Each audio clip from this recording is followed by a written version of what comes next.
Саламатсыздарбы, сүйүктүү угармандар. Сиздердин назарыңыздарда америкалык жазуучу Элинор Портердин Поллианна романы.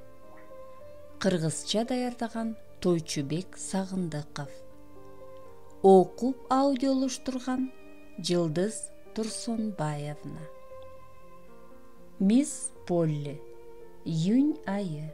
Эртең менен мисс Полли Харрингтон шашкан бойдон ашканага кирди. Негизи шашма жан эмес, бирок бүгүн бир нерсе болгондой. Ашканада идиш жууп аткан Нэнси башын көтөрүп таң кала карады. Анын бул үйдө кызматчы болуп иштеп баштаганына 2 ай гана болгон. Ошентсе да мисс Поллинин минтип шашкалактаганын биринчи көрүшү. Нэнси, угуп атам, деди кыз колундагы чөйчөктү майлык менен аарчып жатып. Мисс Полли дагы кыйкырды. Канча айтам сага, мен сүйлөп жатканда жумушуңду токтотуп угуп жүр дебедим беле?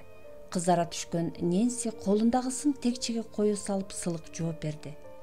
Угуп атам сизди, алаксып кетиптирмин. Өзүңүз идиштерди тез жууп ал дегениңизден улам шашып. Мисс Поллинин кабагы бүркөлө түштү. Токтот, болду. Мен сага актан деген жокмун. Болгону мен ук деп жатам. Макул эже, деди Нэнси үшкүрүп. Бул аялдын ыраазы болгон күнү болобу деп ойлонду ичинен. Кыз буга чейин бирөөнүн үйүндө иштеп көргөн эмес. Оорукчан апасы Нэнсиден бөлөк чиедей 3 баласы менен жесир калган болчу. Шордуу кыз үйүнүн улуусу болгондуктан апасын, бир туугандарын бакканга мажбур болуп, минтип иштеп жүргөн кербези. 2 ай мурун үйүнүн 6 миля аралыктагы шаарга келип, Харрингтон Ак сарайынын ашканасынан жумуш тапканда абдан кубанган. Нэнси Полли айымды айтылуу Харрингтон тукумунун кызы жана шаардагы мен деген байлардын бири катары билчү. Бирок бул кубаныч 2 ай мурун болгон. Полли айымдын кол астында иштеп баштаганынан бери анын бири жок. Нэнси мисс Поллиге оңой менен жага албасын. Ачуусу чукул аял кашык түшүп кетсе деле, же эшик катуу жабылса деле жиндене берерин кийин байкады. 2 айдан бери анын жылмайганын бир да жолу көрөлүк. Унчукпай башын жерге салып туруп калган Нэнсиге жаңы жумуш тапшырды. Жумуштарыңды бүтүрөр замат чатырдагы кичинекей бөлмөнү жыйнап чык. Ал жерге керебет киргиз. Бир сыйра шыпырып тазала. Бир да желе калбасын. Айтканыңыздай болот. Поллианна Уиттер деген 11 жашар жээним келет. Мындан кийин биз менен жашайт. Ошол жака жатат. Жээним келет дейсизби? Ой, кандай сонун, деди Нэнси кичинекей бөбөктөрү менен өткөн таттуу күндөрүн эстеп кубана. Кичинекей кыз томсургон үйгө шаң кошот деп кыялданды. Эмнеси сонун? Деп таң калды аял мисирейген калбынан жазбай. Бирок мен мындай сөздү айтмак эмесмин. Албетте колуман келгенин жасаганга аракет кылам дейчи. Өзүмдүн мээримдүү аял экенимди билем жана мойнумдагы милдетти аткарбай кое албайм. Туура айтасыз эже. Неме мен кичинекей кыз сизге эрмек болуп үйгө шаң кошобу деп ойлодум эле. Рахмат мени ойлогонуңа. Бирок мен андайга муктаж деле эмесмин деп ойлойм, деди аял мурдун чүйрүп. Нэнси келе турган белгисиз кызды жакшы маанай менен тосуп алууга пайдасы тийип калабы деген ой менен ары сынап, ары кубаттап мындай суроо узатты. Эжеңиздин кызы келе жатканына кубанып жатсаңыз керек. Мисс Полли башын текеберлене көтөрүп. Чынын айтсам, мен каалаган деле жокмун, деди. Раматлык эжем жашоодо 2 чоң ката кетирди. Биринчиси турмушка чыгуу, экинчиси болсо бала төрөө. Жер бети ансыз деле эч нерсеге жарабаган балдарга толуп кетти. Алардын санын көбөйтүп эмне кылат дейм да. Эми анын азабын мен тартканы турам. Мисс Полли шагы сынып шалдайып калган Нэнсинин таң калганына көңүл бурбай сөзүн улай берди. Кудайга шүгүр, жоопкерчиликтеримди, милдеттеримди билген аялмын. Атасы өлгөндөн кийин жетим калган чиедей кызды көчөдө калтыруу мага жарашпайт. Мисс Полли тапшырмасын берип болгон соң ашканадан чыгып өз бөлмөсүнө барды. 2 күн илгери суук кабар сымал келген катты столдун үстүнөн алып, ачып кайрадан окуй баштады. Батыш жактагы шаарлардын биринен келген катта минтип жазылыптыр: урматтуу мисс Полли Харрингтон, Жон Уиттердин 15 күн мурун өлгөнүн кайгыруу менен билдирем. Өзүңүз билгендей, Жон Уиттер китептеринен башка эч нерсеси жок пастор болчу. Диний баян айткан кишинин андан башка эмне оокаты болмок эле. Жон менен сүйлөшкөндөн кийин ортоңордо кандайдыр бир таарыныч бар экенин байкагам. Ал жубайы каза болгондо абдан кайгырган. Эгер өзү да ары карап кете турган болсо, кызын эжесинин кадыры үчүн сизди багып алар деген үмүтү бар экенин айткан. Бул катты батынып жазып аткан себебим да ушул. Мисс Поллинин ырайы бузулду. Катты андан ары окуду. Урматтуу айым, катым колуңузга тийгенден кийин жообун мүмкүн болушунча эртерээк жибересиз деп ишенем.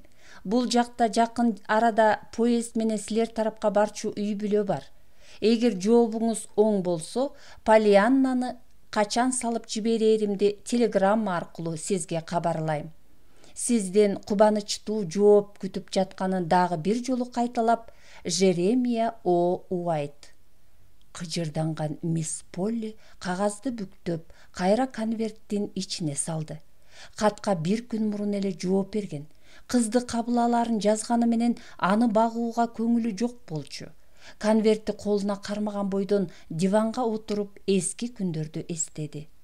Кыздын апасы Женни көз алдына тартылды.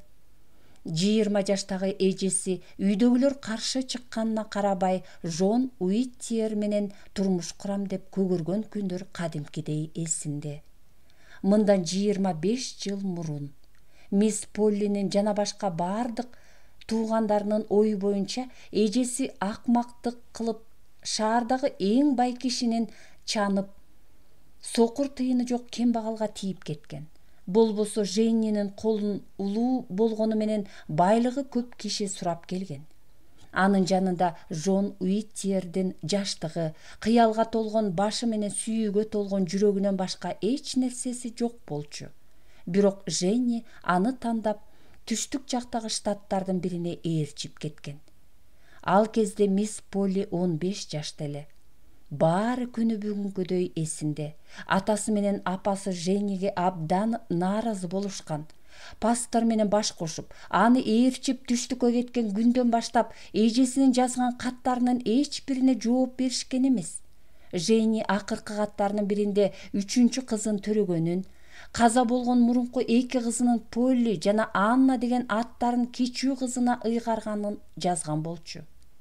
Бир канча жылдан кийин пастордун колу коюлган дагы бир кат келген эле.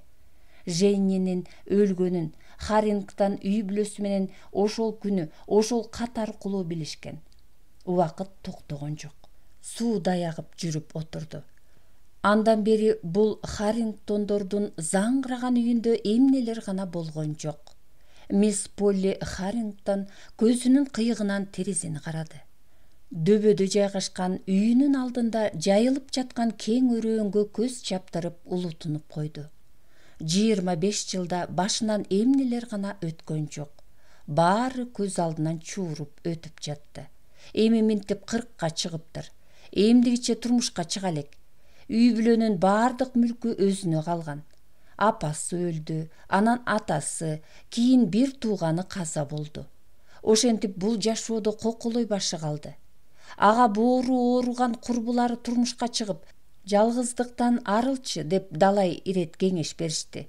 Бирок укпады. Жалгыз жашагандан нааразы эмес экенин айтчу. Тынчтыкты жана жалгыздыкты жакшы көрчү. Бирок өзүнө жаккан ушундай бейпил турмушун жанагы кыз келип бүлүндүрөбү деп чочулап турду. Мисс Полли ордунан туруп баратып, жини менен колундагы катты столдун үстүнө ыргытып жиберди. Өзүнүн жакшы адам экенин, мойнуна түшкөн милдетти орундатканга эрки жетерин ойлогону менен кайдагы бир кыздын азабын тартуу көңүлүнө чаппай жатты. Поллианна имиш. Кандай гана күлкүлүү ат, деп сүйлөндү ал. Том жана Нэнси. Нэнси чатырдагы чакан бөлмөнү тазалап баштады. Бурчтарды сүрүп жатып, Бул аялдын ички дүйнөсүн ушинтип сүртүп тазаласам гана деп ойлонуп коет анда-санда. Кандай гана таш буур аял. Заңгыраган үй бош турса, жээнине мындан башка бөлмөнү ыраа көрбөй койгонун кара.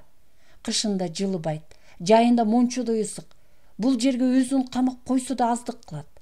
Ненси күңкүлдөп сүйлөгөнчө швабраны жулкуй сүрткүлөп, бөлмөнү бат эле тазалап салды. Анан бөйрөгүн таянып, «Мына, эми оңоло түштү», деди ичинен. Байкуш кыз үчүн колуман келгенин кылдым. Кир да калган жок, буюм дагы. Баарын сыртка чыгарып салдым. Үйүнөн алыс калган жетим балага бул бөлмө куп жарашып калат. Башка эмне дей алабыз? Ар кайсыны күбүрөнүп сыртка чыкты. Түш ооп калган эле. Түз эле бакчаны көздөй жөнөдү. Кожейке көрүп калган жокпу деп эки жакты акмалап, андан соң бакчада гүлдөрдү сугарып жүргөн Том атанын жанына барды. Улгайган багбан бул үйдүн бактарын карап, чөбүн жулуп, гүлүн сугарып жүргөнүнө көп жылдын жүзү болду. Ненси үйдүн терезесинде эч ким жокпу деп дагы бир карады дагы. «Том ата, бул жака бир кыз келет экен, уктуңузбу? Ал кыз мисс Полли менен чогуу жашаган атыптыр», деди. «Ким экен ал?» деди Том кабагын чытып. «Кыз бияка келатыптыр. Кожоюнуңду шылдыңдайын деп турасыңбы?» деди Том. «Андай болсо, биротоло эртең күн батыштан чыгат экен деп койбойсуңбу? Тамашаң толук болуп жатып калсын». «Жок, Том ата, тамашалаган жокмун. Чыпчын. Мага жээним деп өзү айтты. 11 экен». Абышканын оозу ачылды. Бир саамга ойлонуп турган соң Ненсиге мындай деди. «Мына кызык. Аңдадым окшойм. Сен айткан кыз болбоду Женнинин кызы. Ансыз деле бул үйдө Женниден башка эч ким турмуш курган эмес. Дал өзү ошонун кызы болушу керек». «Женни деген ким?» Абышка каргылданган үн менен улутуна сүйлөдү. «Мисс Женни периштедей жан эле. Ата-энесинин тилин албай бул жерден кетип калганында 20 жаштагы солкулдаган кыз болчу. 2 кыздуу болуп, экөө тең чарчап калганын уккам. Бир канча жыл мурун 3-чү кызын төрөгөнү тууралуу кабар келген. Эгер жаңылбасам, бияка келчү конок ошол кыз». Ненси артында турган үйдү жаңсап, «Байкуш кыз чатырдагы үп бөлмөгө жайгашат экен. Тайэжеси уялып да койгон жок», деди. Том аргасыз жылмайды. «Таң калып атам. Жалгыз жашап көнгөн мисс Полли ал кыз менен кантип жашайт болду экен? А мен болсо, кыз мисс Полли менен кантип жашайт деп сарсанамын. Сен мисс Поллини жактырбайт окшойсуң, Мисс Поллини жакшы көрчү киши барбы бул жалганда?» Багбан кат кырган бойдон ишин улантты. Бир нерсени эстегендей кайра артына бурулуп, «Сен мисс Поллинин сүйүү баянын уга элек турбайсыңбы?» деди. «Тамаша көйлөгүңүз жанда жок, Том ата. Мисс Полли бирөө менен мамиле куруптур десе ким ишенет? Мен эле эмес, элдин баары андай нерсени укпаса керек». «Уккан, башкалар да угушкан. Сен жаш болуп укпай калгансың да. Ал тургай мисс Поллиге ашык болгон киши азыр деле ушул шаарда жашайт». Ненсинин бүйүрү кызыды. «Мына кызык, ким экен ал?» «Мен муну айта албайм. Сен мисс Поллини менчелик тааныбайсың, албетте. Бир кезде абдан сулуу болчу. Кааласа азыр деле ошол кездегидей сулуу көрүнө алат». «Мисс Полли сулуу деңизчи?» «Ооба кызым. Мисс Полли мурункудай чач жасалгасына, кийимине маани берсе, анын көркү ачылмак. Аны жашы өткөн аял деп ойлосоң жаңыласың». «Анда неге улуу көрүнгүсү келе берет?» «Жигити менен мамилеси бузулгандан бери мисс Полли таптакыр өзгөрдү. Ошондон бери мүнөзү да кыйла кырс болуп, башкалар менен жылуу мамиле түзбөй, баарлашпай калды. Чын эле ошондой, канчалык аракет кылба, аны ыраазы кылуу кыйын. Эгер үйдөгүлөр акчага муктаж болбогондо, бул жерде 1 мүнөт да турмак эмесмин». Абышка бул сөзгө макул болгон жок. «Сени түшүнүп турам, кызым. Бирок мисс Полли чын-чынына келгенде жаман адам эмес. Биз кедей кишилербиз. Каякта гана иштебе, жаныңды тирүүлөй сууруган, куураткан кишилерден кутулам деп ойлобо». Абышка айтып оозун жыйгыча үйдөн ачуу үн чыкты. «Ненси!» Кыз шашкан бойдон чуркап баратып жооп берди. «Келатам, мына!» Полианнанын келиши. Арадан бир канча күн өттү. Июнь айынын акыркы күндөрүндө Полианнанын бараарын маалымдаган телеграмма келди. Кичинекей кыз эртеси күнү 25-июнда саат 4-төгү поезд менен келмек.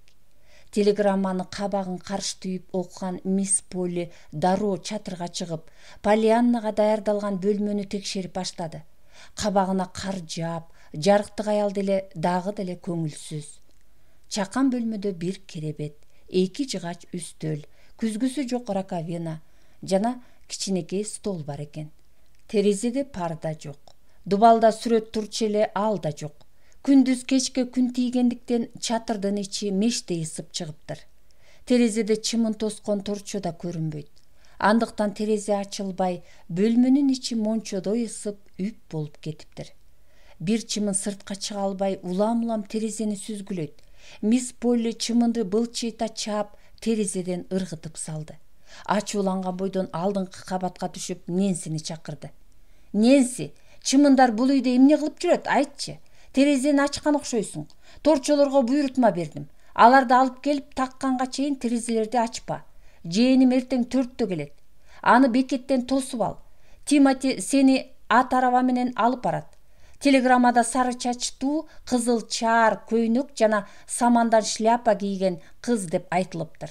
Ушул маалыматтар сага жетиштүү болду го дейм. Макул эже, бирок сиз... Мисс Полли Нэнси эмнеге сөзүнүн аягын жутуп алганын дароо түшүндү да так кесе жооп берди. Жок, мен барбайм. Зарылчылыгы деле жок. Ошентип Полианна үчүн даярдыктар соңуна чыкты. Эртеси күнү саат 4-кө жакын Тимоти менен Нэнси арабага түшүп алып, кичинекей конокту тосуп келүү үчүн бекетти көздөй жөнөштү. Тимоти багбан абышканын бойго жеткен уулу болчу. Бекетке келишти. Нэнси мойнуна жүктөлгөн оор жоопкерчиликтен улам адаттагыдай сүйлөгөн жок. Конокту үндөбөй күтүп турду. Ичинен сары чач, кызыл көйнөк, саман шляпа деп кайталап жатты. Жанына келген Тимотиге: "Тиленип атам, буюрса жоош, түшүнүктүү кыз болсо экен, буюмдарды кулатпай, эшиктерди тарсылдатып жаппай жашаса экен", деди. Тимоти каткырып жиберди. "Эгер андай болбосо баарынын көңүлү чөгөт дейчи. Мисс Полли анын жинин баарыбыздан чыгарат. Анын балдарды жакшы көрбөгөнүн эстеп алып, эмитеден эле жээними боорум ооруп баштады. Угуп атасыңбы? Поезддин үнү угула баштады. Тигине келатат." Нэнси кичинекей кызды тааный албай каламбы деп коркуп жаткан. Бирок жолоочулардын арасынан айырмаланып турган кызды бат эле тааныды.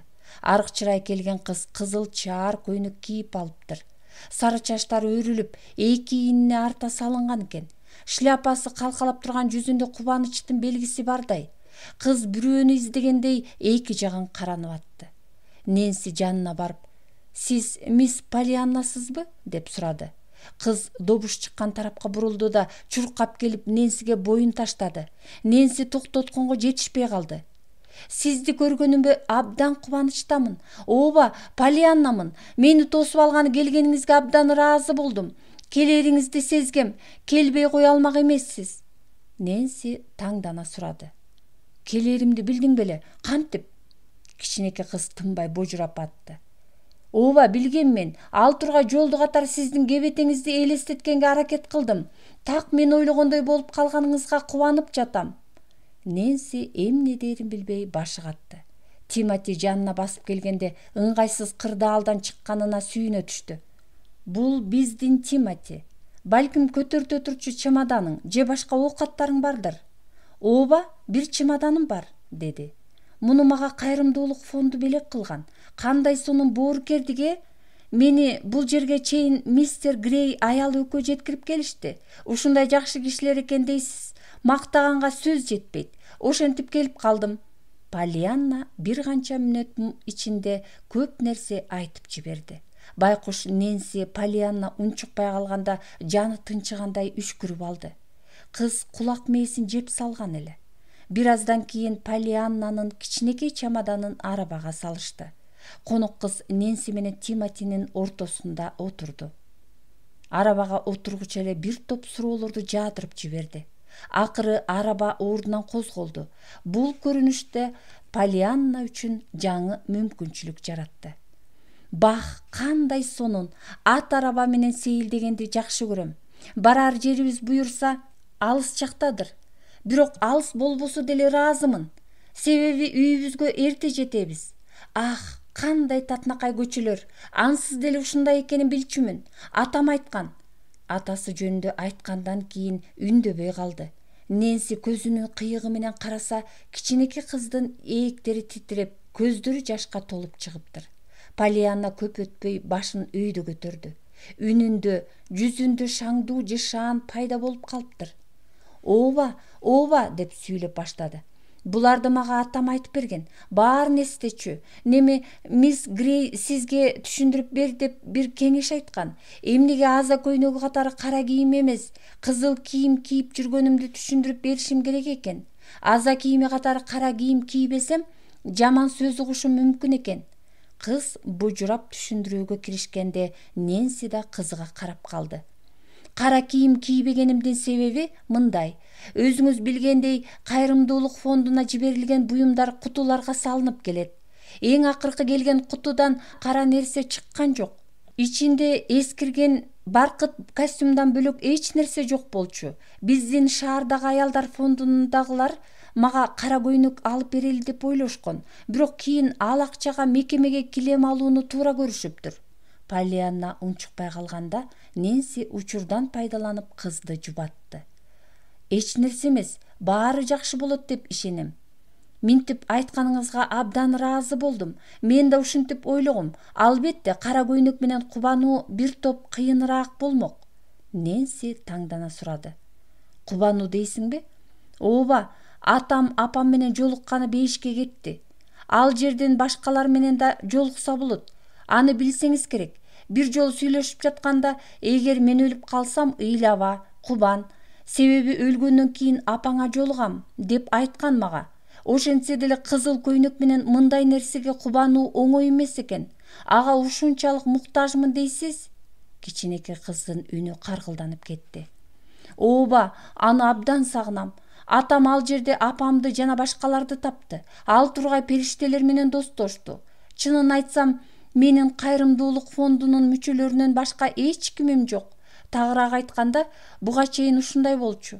Эми кыйынчылыктарга оңой чыдасам керек. Себеби мындан кийин жанымда сиз барсыз, Полли тайже. Ат энем периштелер менен болсо, а мен Полли тайжем менен биргемин. Кыздын сөздөрүнө ичи жылып, эт жүрөгү элжиреп келаткан Нэнси чочуп кетти. Ой, Поллианна, туура эмес түшүнүп алган турбайсыңбы? Жаңылып атасың, кымбаттуум. Мен Полли тайжең эмесмин, Нэнсимин. Поллианна таң калды. Ичиндеги оюн жашырган жок. Сиз Полли тайже эмессизби? Жок, мен болгону Нэнсимин. Анын үстүнө биз бири-бирибизге такыр окшобойбуз. Поллианна дагы деле ишене албай турду. Сиз Полли тайже болбосоңуз, анда кимсиз? Аялдар фондундагы эжелерге да окшобой турасыз. Нэнси аптыга түшүндүрө баштады. Мен Харрингтон үйүндөгү кызматчылардын биримин. Бир канча көзүрмемден кийин Поллианнанын дирилдеген үнү чыкты. Негизи Полли эже деген бирөө бар да, туурабы? Бар, деди жанатан бери экөөнүн маегине кулак салып келаткан Тимоти. Андай киши бар, күмөн санабай эле кой. Анда маселе жок турбайбы? Деди жеңилдей түшкөн Поллианна. Бир самга унчукпай турду да кайрадан сөз баштады. Сүйлөгөн сайын ачылып отурду. Силерге дагы бир нерсе айтайынбы? Полли тайжемдин мени тосуп алганы келбегенине сүйүндүм десем болот. Эми ал кандай аял болду экен деген кызыгуум дагы деле улана берет. Ал ортодо силер менен да достоштум. Муну уккан Нэнси күлүп жиберди. Тимоти болсо, кандай ширин сүйлөйт. Кичинекей айымга эмнеге рахмат айтпай отурасың, Нэнси? Деп сурады. Мен мисс Полли тууралуу ойлонуп аткам, деп тайсалдады ал. Мен да аны ойлонуп атам, деди Поллианна үшкүрүп. Андан башка тайжем жок. Чынын айтсам, анын бар экени тууралуу кабарым жок болчу. Атам каза болоорду гана айтып берген. Тайжең дөбөнүн үстүнө салынган чоң үйдө жашайт деп айткан эле. Ооба, дагы деле ошол үйдө жашайт, деп кошумчалады Нэнси. тетиги дөбөнүн үстүндөгү чоң үйдү көрдүңбү? Ошол үй тайжеңдики. О, кандай сонун үй. Бакчасында көп бак бар бекен? Мынчалык жашыл кооздукту мурда көрбөптүрмүн. Полли тайжем байбы, я? Ненсеже? Ооба, мисс Поллианна. Тайжең абдан бай. Мына, буга да кубансам болот экен. Адамдын көп акчасы болгону жакшы болсо керек. Ушуга чейин мисс жана миссис Уайттардан башка бай кишилер менен таанышкан эмесмин. Алар абдан бай кишилер болчу. Үйлөрүнүн баардык жеринде килем төшөлгөн. Жекшемби сайын балмуздак жешчү. Тайжем да жекшемби күндөрү балмуздак жейби? Жок, Поллианна. Дасторконунан такыр балмуздак көргөнүм жокмун. Жактырбайт окшойт сыягы. Поллианна таңданды. Кантип адам баласы балмуздакты жакшы көрбөсүн деп ойлонуп, бул пикирди кабыл ала албай жатты. Биртке ойлонгон соң, капа болдум. Неме, Полли тайжемдин да килемдери барбы? Деп сурады. Ооба, Поллианна, анын көп килеми бар. Баардык бөлмөсүндөбү? Ненси дароо чатырда жайгашкан кичинекей бөлмөнү эстеп муңайым жооп берди. Ооба, көпчүлүк бөлмөдө бар десек туура болот. Охо, кандай сонун. Килемдерди жанымдай көрөм. Биздин такыр килемибиз жок болчу. Бир жолу кайрымдуулук фонду бизге 2 кичинекей килем беришкен. Алардын биринде сыя тактары бар болчу. Анан баса, алардын үйүнүн дубалдарында жайнаган сүрөттөр илинип турчу. Сиз да сүрөттөргө кызыгасызбы? Билбейм, ойлонуп көрбөптүрмүн. А мен аябай кызыгам. Биздин үйдө бир да картина жок болчу. Кайрымдуулук фондуна сүрөт беришчү эмес. Бирок бир жолу 2 сүрөт келип түштү. Бирөөсү ушунчалык кооз дейсиз, атам мага бут кийим сатып бериш үчүн аны сатууга мажбур болду. Берки 2 сүрөт болсо эски болчу. Дубалга илээрибиз менен сынып калды. Мен ыйлап жибердим. Бирок азыр ошондой нерселерибиз болбогонуна кубанам. Себеби андай жакшы нерселерди көрбөгөнүм үчүн. Полли тайжемдин буюмдарын дагы да көбүрөөк жактырсам керек. Араба Харрингтон ак сарайына жакындап калган эле. Имараттын эки жагын карап суктанган Поллианнанын оозу ачылды. Мына сага кандай керемет үй, деп кыйкырды ал. Араба үйдүн алдына келип токтоду. Тимоти секелек кыздын чемоданын түшүрүп жатып Ненсинин кулагына: "Бул кыз келди, эми кызыктын баары кошо келди дей бер", деп шыбырады. Ненси бир аз кырс жооп берди.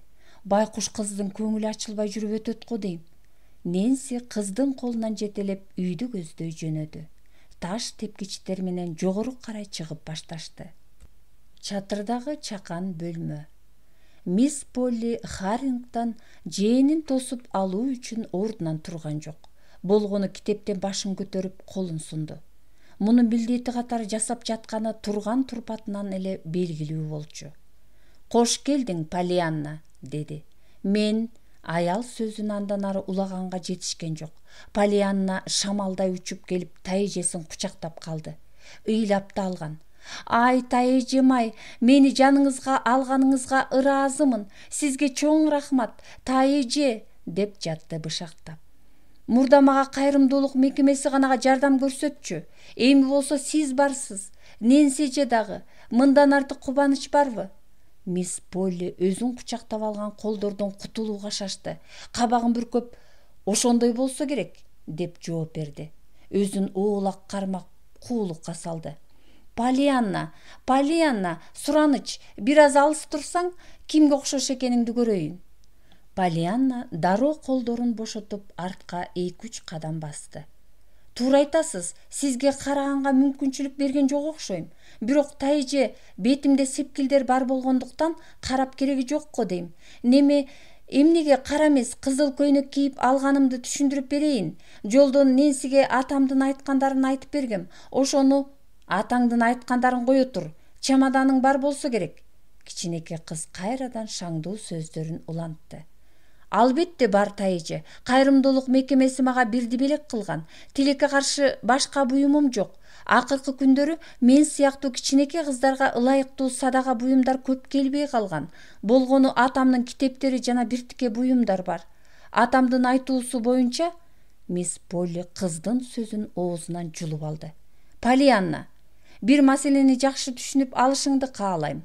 Мындан кийин менин жанымда атаң тууралуу ооз ачпа. Түшүндүңбү? Полианнанын көзүнө жаш айланды. Титиреген үнү менен: Полли тайэже, сиз деп бышактап атканда тайэжеси: Жүрү, жогору чыгып бөлмөңө баралы деп сөздү башкага бурду. Аял алдыга түштү. Экөө артынан ээрчиди. Полианна тайэжесине таянып келсе, анын кылганы бул. Кыздын көңүлү чөгүп, көзүнөн жаш кылгырды. Ал минтип кабыл алат деп күткөн эмес. Ичинен: атам жөнүндө айтпашымды талап кылуусу мени кубантыш керек. Балким атам тууралуу айтпаганым үчүн мен үчүн жакшыдыр. Ошон үчүн тайэжем эскертип жатса керек, деп ойлонду. Мындай божомол, мындай жакшылыкка жоруу кичинекей кыздын көз жашын тыйды. Бул учурда кыз тепкичтерге келип калган эле. Эки жагын карап, тегерегине көз чаптыра баштады. Ачык турган эшиктердин ичтерин карап келатты. Көргөн көзүнө ишенбей, туш тарабын алаңдай карайт. Бут астындагы килемдер мамыктай жуп-жумшак экен. Атлас пардалар, жуп-жумшак дивандар, дубалда илинип турган алтын жалатылган шумдуктуу сүрөттөр көз жоосун алат. Өмүрү көрбөгөн кооздуктар кызга аябай таасир берди. Тепкич менен чыгып баратып: Полли тайэже, үйүңүз кандай гана кооз, бай болгонуңузга аябай сүйүнсөңүз керек, Тайэжеси шарт бурулуп карады да: Полианна, уят болот. Мени менен кантип ушундай сүйлөшүп атасың, деди. А эмне бай эмессизби, тайэже? Кудай берген байлык менен мактанууну күнөө деп эсептейм. Албетте, мен байлык менен сыймыктанбайм. Кичинекей кыз бул сөздөрдүн маанисин түшүнгөн жок. Мисс Полли болсо жээнине чатырдагы бөлмөнү берип туура кылган экенмин деп өзүнө ыраазы болду. Оюнда бул жаагы тынбай бабыраган кыз кооз буюмдарын бүлүндүрүп салбаарына кепилдик жок деп баратты. Полианна тайэжесин ээрчип келатып, бир жагынан үйдүн ички жасалгасына суктанса, бир жагынан өзүнүн бөлмөсү да башка бөлмөлөрдөй кооз болуш керек деп элестетти. Кооз парда, жумшак килем, сонун сүрөттөр менен жабдылган бөлмө аны күтүп жатат. Өзүнө гана тиешелүү. Тайэжеси дагы бир эшикти ачты. Тепкич менен жогору чыга башташты. Дубалдын беттери бош, жогору карай кеткен коридор дагы. Негедир бул жер ысык болуп, кишиге дем жетпей кетет экен. Тайэжеси акыры коридордун аягындагы эшикти ачып: Мына, сенин бөлмөң ушул. Чемоданыңды да алып келишиптир. Ачкычың жаныңдабы? Деп сурады. Жолду катар ошончолук кооздуктарды көрүп келген Полианна боп-бош бөлмөсүн көргөндө үмүтүнө суу сепкендей болду. Ар кайсыны айтып божурап келаткан кыз тилин жутуп алгандай үндөбөй калды. Суроосуна жооп ала албай калган мисс Полли ачуулана: Полианна, деп кыйкырды. Мен сенде бир нерсе сураганда токтоосуз жооп бер, уктуңбу? Уктум, тайэже, түшүндүм. Байкашымча эч кандай кем карчың деле жок окшойт. Бир аздан кийин Нэнси келип кийимдериңди ирээттеп, буюмдарыңды жайгаштырганга жардам берет. Кечки тамакты саат 6-да жейбиз. Кечиккенди такыр кечирбейм. Мисс Полли айтчусун айтып алып, шарт бурулуп чыгып кетти. Бөлмөдө жалгыз калган Полианна муңайып эки жагын каранды. Ыйлабаганга аракет кылып өзүн араң кармады. Үмүтүн таш капты. Айланасы жым-жырт, ээн. Ал тургай терезелерде парда да жок. Элестетип келген дубалдагы сүрөт, жердеги килемдин жыты да жок. Буюмдарын жыйнаш керек эле. Бир-эки кадам баскандан кийин буттары шилтенбей калды. Тизелей отура калып, бетин басып уңулдап жиберди. Чемодандын жанына бүк түштү. Канчалык өзүн кармаганы менен баары бир ыйлап жиберди. Бөлмөгө кирип келген Нэнси анын бүк түшүп жатканын көрдү. Дароо тизелей калып, кызды тургузду. Ай жаным-ай, сени ушундай көрбөсөм экен деп коркуп аттым эле. Полианна жок дегендей башын чайкады. Мен жаман, адепсиз кишимин, Нэнси эже, деп ыйлады ал. Кудай менен периштелер атамды жанына алып кетишкенин кабыл алгым келбей атат. Бул күндөр да өтөт. Ыйлаба, кой эми, ачкычты берчи, чемодандан кийимдериңди алып чыгалы. Ыйы басыла элек Полианна ачкычты сунуп жатып: Ансыз деле алып чыкчу эч нерсем жок, деди. Кайра жакшы да бат жыйнайбыз. Полианна күлүмсүрөп. Туура айтасыз, Нэнси эже, деп жооп берди. Буга да ыраазы болушум керек, туурабы? Аны сөзүнө бир аз таңыркаган Нэнси бат-бат кыймылдап кийимдерди жыйнай башташты. Чемодандын ичин көрүп жүрөгү сыздайт.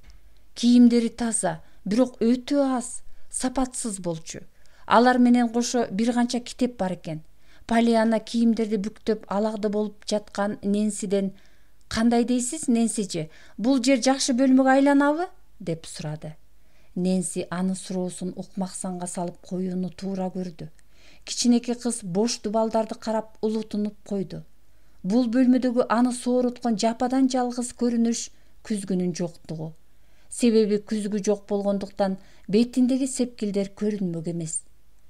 Аңгыча Полианна терезенин жанына чуркап келип сыртка көз чаптырды. Кубангандан кол чаап так секирди. Ой, Нэнси эже, караңызчы, кандай сонун көрүнүш. Тээ алыста бактар, бытыкы үйлөр турат, саат мунарасы дагы көрүнөт экен. Дарыя күмүштөй жаркылдап агып жатат. Баары сонун, баары кооз. Мындай терезе турганда картинанын эмне кереги бар? Өзү эле эң кооз картиналардын бири тура. Тайжем бул бөлмөнү мага бергени үчүн эми абдан ыраазы болдум. Дал ушул сөздөр Нэнсинин жан дүйнөсүн козгоп жиберди. Өзүн кармай албай эчкирип ыйлап баштады. Полианна Нэнсинин ыйлап жатканын угуп жанына барды. Эмне болду, Нэнси эже? Бул жер сиздин бөлмөңүз беле? Мага берип салганына абдан капа болдум, деди. Менин бөлмөм? Деп мукактанды Нэнси. Сиз чынында эле бала периште экенсиз, кичинекей айым. Эгер айрым кишилер муну мойнуна алса, апей, коңгуроо шыңгырап жатат. Мени чакырууда. Кеттим мен. Нэнси шашкан бойдон тепкичтерди аттап-уттап төмөн карай түшүп кеткен соң, Полианна кайрадан картина деп атап алган терезенин түбүнө келди. Бирок бөлмөнүн ысыгына чыдабай кетти. Илгичин тартып, сыртты карай түртүп койду эле терезе шарт ачылып, бөлмөгө салкын аба кирип сергий түштү. Сары чачы сыдырым желге жайкалган сайын кубанычы артып турду. Терезеден башын чыгарып, табият жытынан кере-кере жутту. Анан кийинки терезени да ачып салды. Сырттан бир чоң чымын учуп келип ызылдай баштады. Анын артынан дагы бирөө кирди. Тигине үчүнчүсү, төртүнчүсү. Полианна буга маани берген жок. Үйдүн түбүндө чатыр менен тең өскөн чоң бак бар эле. Жоон, узун бутактары терезеге чейин салаңдап турчу. Ал колун сунуп, алаканын жайып, кызды өзүнө чакырып жаткандай сезилди. Полианна кыт-кылыктап күлүп: "Албетте, колуман келет", деди да оюна келе түшкөн жаңы пикирди ишке ашырууга бел байлап терезеге чыкты. Ал жерден жакын турган бактын бутагын кармап, төмөн жактагы бутакты этияттык менен басты. Андан ары маймылдай чылып отуруп бактын сөңгөгүнө чейин келди. Ылдый карай түшүп келип жерге секирди. Ошентип жашыл шибердин үстүнө кулады. Караса үйдүн артына келип калган экен. Бак куроонун бир бурчунда улгайган киши эңкейип алып топурак майдылап жатыптыр. Тээ алыста чоң дөбө. Анын бетинде оңбогондой зор таштар менен карагайлар турат. Полианнанын мээсине ошол бакка баруу ою кылт этти. Дабыш чыгарбай тыпылдай басып жөнөдү. Жолдун кыска эместигин түшүндү, бирок ошого карабай кубанып баратты. Полианна бакчадан чыгып кеткенден кийин 15 мүнөт өтпөй үйдүн залындагы чоң саат 6 рет кагылды. Саат акыркы жолу кагылып жатканда Нэнси да тамак убактысын билдирген башка коңгуроону шыңгыратты. Мисс Полли конок залда Полианнаны көпкө чейин күтүп отурду. Акыры келбеген соң сабыры түгөнүп Нэнсиге кыйкырды: "Каякта жүрөт жанагы кыз? Жок, чакырба. Ээн баштыктын кечигүүнүн жазасын тартсын. Убагында келгенди үйрөнүшү керек. Ылдый түшкөндө ага сүт менен нан эле берип кой. Ашканада сени менен чогуу жесин." "Макул, эже." Мисс Полли тамактанып туруп кеткен соң Нэнси жашырынган бойдон жогорку бөлмөгө атып чыкты. Полианна ыйлап отуруп уктап калса керек деп жоромолдоп койгон. Бирок бөлмөнүн бош экенин көргөндө чочуп кетти. Тынчы кетип: "Мисс Полианна, сиз кайдасыз?" деп керебеттин астын карады. Таппаган соң шашкан бойдон алдыңкы кабатка түштү. Ал жерде да көпкө турбай бакчага атып чыгып, багбан абышканын жанына чуркап барды. Томата, Томата деп кыйкырды. Мен анын периште экенин мурда эле билгем, жана эле билгем. Бөлмөсүндө жок, асманга учуп кетиптир, атасынын жанына. Том кызматчы кызды таң кала карап койду. Асманга учуптур дейсиңби? Эмне деп атасың, Нэнси? Абышка эки жакка көз чаптырды. Кызарып батып бараткан күндүн кызыл боегуна чулганган дөбөнү алаканын калкалай карады. Анын жымың этип бир күлүп алды да ошол жакты жаңсады. Тигине, периштең тетиги аскада жүрөт. Учканга даярданып, асманга жакындайын деп арчалуу бетке чыгып кеткен тура. Деди Нэнси. Бүгүн учпайт окшойт анда. Мисс Полли мени издеп калса, идиштерди жууганды унутпаганымды, бир аз сейилдеген кеткенимди айтып коюңузчу, Томата. Нэнси талааны аралап тоону көздөй чуркап жөнөдү.